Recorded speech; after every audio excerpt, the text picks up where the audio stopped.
Understanding the phrase, jump rope, an easy guide. Hello, everyone. Today, we're going to explore a fun and common phrase in English, jump rope. Whether you're a beginner or looking to improve your English, this video will help you understand not just the meaning, but also how you can use this phrase in everyday conversation.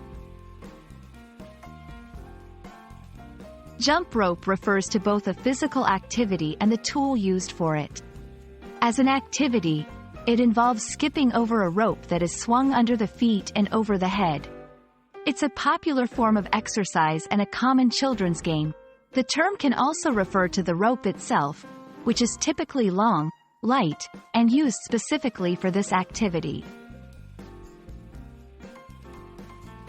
The phrase has an interesting history.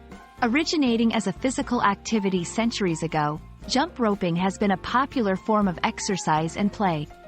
It gained widespread popularity as a children's game, and over time, the term became part of the English language, symbolizing both the activity and the equipment. Let's look at some examples. 1. I jump rope every morning as part of my exercise routine. Here, it's used to describe the activity. 2. Can you bring your jump rope when you come over? In this sentence, it refers to the rope itself.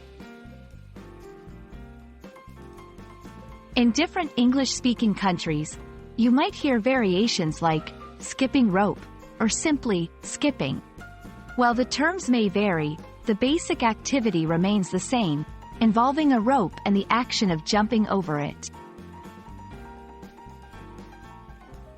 I hope this video has been helpful in understanding the phrase, jump rope.